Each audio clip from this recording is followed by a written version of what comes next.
Здравейте! Днес моя баща ще снима видео и надявам се да ви хареса. Хайде, чао и до скоро!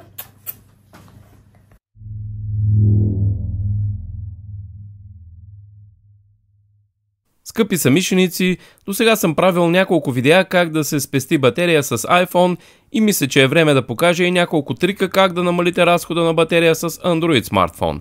Естествено, ще показвам с моя Samsung Galaxy Z Flip 6 смартфон, но мисля, че спокойно можете да пипате и на който и да е друг Android смартфон. Настройките са стандартни. Преди да започна с видеото, ще ви подканя да се абонирате за канала, да разгледате Facebook страницата ми или Instagram профила ми, а в TikTok профила ми може да намерите много Tips and Tricks видеа. Линкове за тях ще намерите в описанието на видеото. Оставям за малко и кода, който можете да сканирате, ако решите да подкрепите канала през Revolut. Първо влизаме в настройки, след това намираме батерия и тук кликаме на защита на батерия.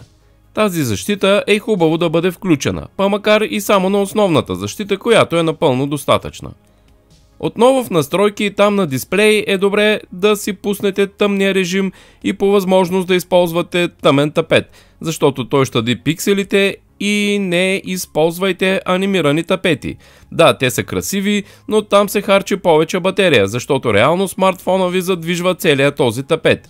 Има разлика между това той да е статичен или не. Докато сте още на дисплей, можете да проверите и времето на изчакване на екрана.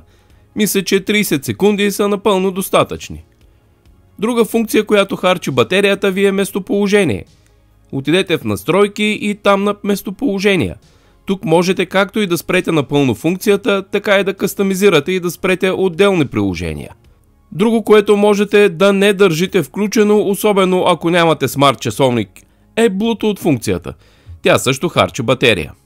След това не е лошо да прегледате известията. Отивате в настройки и след това в търсачката пишете уведомления на приложения. Кликате и влизате вътре. А тук кликате на първото отново уведомление на приложения.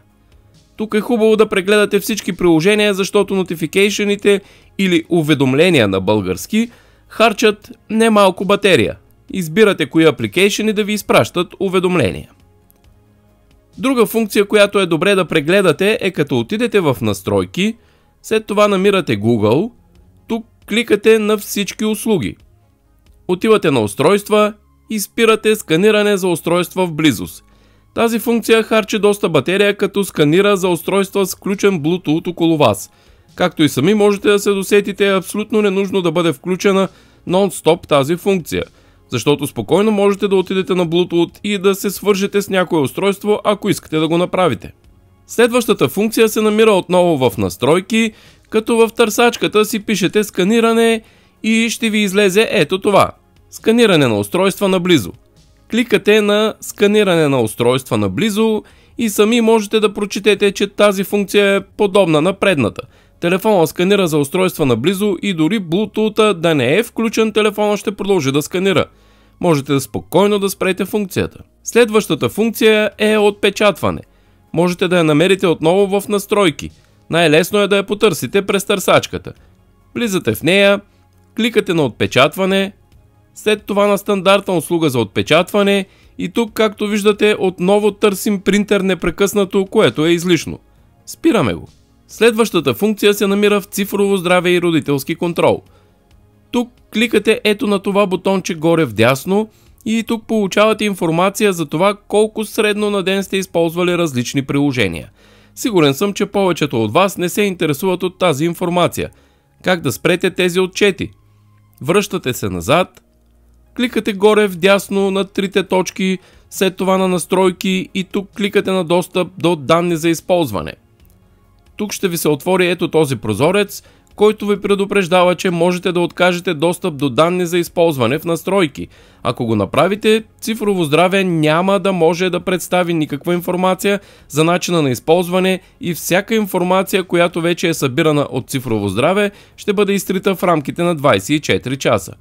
Имайте предвид, че ако след това в един момент позволите на Цифрово здраве отново да получава достъп до данните за използване, ще можете да виждате информацията само от последните 10 дни. И тук просто спирате събирането на информация. И като за последно, ако не сте от хората, които подменят смартфоните си всяка година, просто щадете батерията му.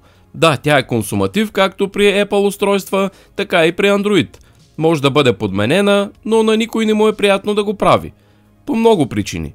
Затова избягвайте да играете дълго време игри, гледане на много видео, стриминг, пряката слънчева светлина, например да снимате 20-30 минутно видео на плажа под пряка слънчева светлина и подобни изпълнения.